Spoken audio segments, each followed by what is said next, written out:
Hi and welcome to VFX Tutors. I'm Josh, and in this tutorial we're going to be continuing with creating our set scan from photogrammetry using our photogrammetry software Metashape. You may have used Meshroom, so it should be all the same at this point. So I've opened up Maya, and like I said, you can use any other 3D program. I'll just use Maya because it's my sort of go-to 3D software.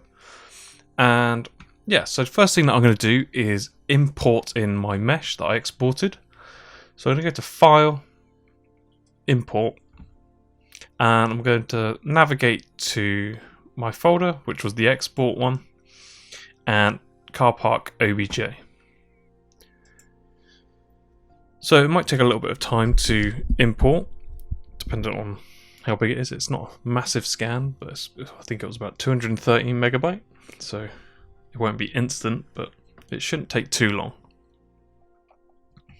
Cool, so we've got our scan in here, and this is one of the things that just happens with 3D scans. They come in, unless you like have the pro versions where you can set the orientation, but that's quite expensive compared to the standard, but this is absolutely fine.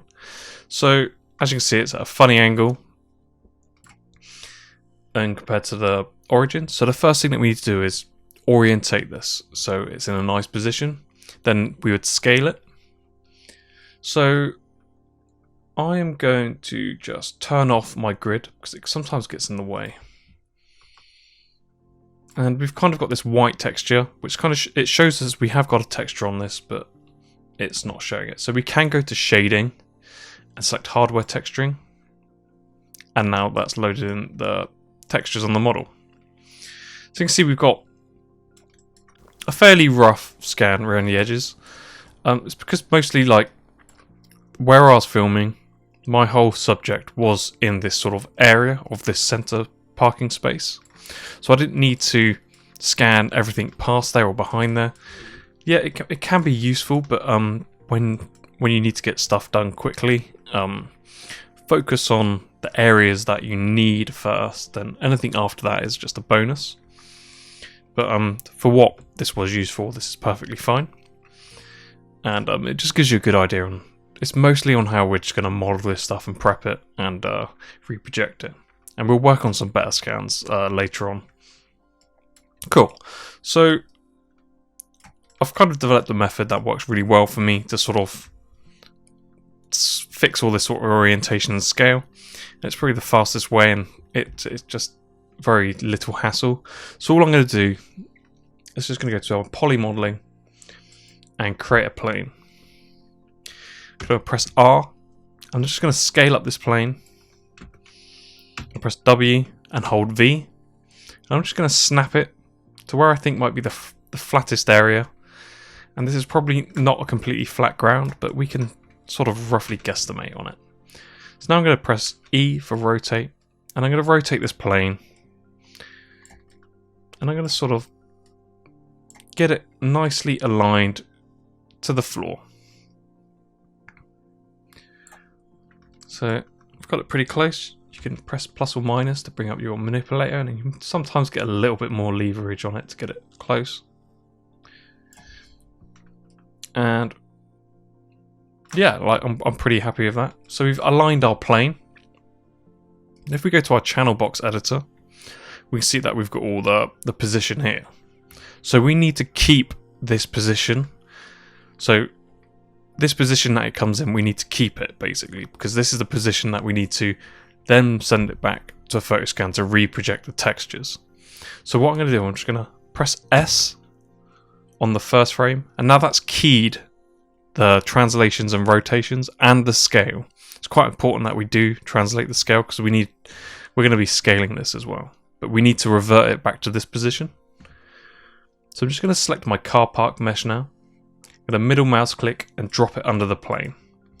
So now, whatever translations and rotations are on the plane is now inherited into the scan. So I'm just going to go show and turn off selection highlighting so we can see. I'm going to go to my second frame. I'm going to press S again to keyframe. Then all I'm going to do is just go to my translates and rotations and press 0. Now, our scan should be perfectly in the center and orientated. It's as easy as that. And if you press S again to keyframe it into that position, if you press the switch between keys on your keyboard, that's the less than or greater than keys, just left of the question mark key, and you can flip between the keys. So it's important that we keep this position, because this is what we need to put our textures back on. And our second key is our working position. So now we've got it orientated and scaled. Our next thing to do would be to, well, no, we haven't got it scaled, we've just got it orientated, sorry. The next thing would be to scale it. So we can just press R and scale this up, because we can see as default these are centimeters, so we can scale it up to sort of, it's up to you. You can guesstimate by eye, because that's 10 centimeters, and obviously this is still too big, or we can use our measurements that I got when I took this. So I measured from somewhere in between these two, you can't really see it, but the parking bay. And the parking bay was about 2.3 meters wide. So I'm actually going to make a cube. And I go to my tribute editor, my polycube, and change it all to 230 centimeters. So now we have a 2.3 meter square. So I'm just going to scale up my plane. I'm just going to keep scaling it until it can be quite hard to see. I'm just going to keep scaling it until that 2.3 meters cube. Way too big now. Ooh, make sure you do it uniformly, don't do it like that. I'm just going to move the cube.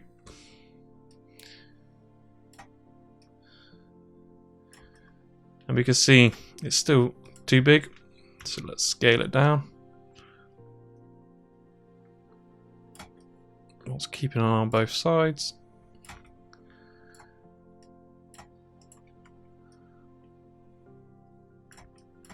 Still too big, or too small, sorry.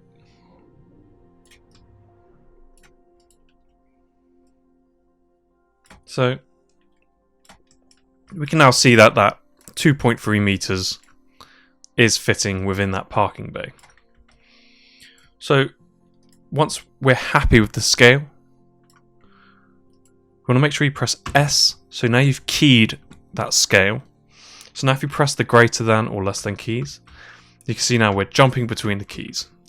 And now we don't need this cube. You can delete that. Make sure you delete the cube. And if we jump through our keyframes, we can see we've got the original position and now our scaled and orientated position. And this is going to be really useful for us to start modeling. So what I'm going to do now is I'm just going to lock my translations, rotations and scale. So the keys will still be there, but it just means now I can't change it or mess it up. And what I'll do now, I'm going to shift P that out actually. And I'm going to assign my plane. I'm just going to hide my mesh, sorry. I'm actually, because I need to keep this, but I want to keep it under, but I want to hide it. So I'm just going to assign a new material. Just going to do a Lambert. And I'll just call this Orient plane. And I'm going to, no, transparency, sorry. And just put my transparency a little bit up so I can just about see it. So now I can leave it under the plane, and without hiding it, I don't have to move anything. I've just made it a little bit translucent so I can see it, but it's not getting in the way. So now we've scaled and orientated our scan. Our next step would be to start modeling on this, and I'll do this in a separate tutorial. so we're not doing really massive long ones. So yeah, we'll see you in the next one where we start modeling all this. And if you've enjoyed this tutorial, hit that like button and subscribe for more like this.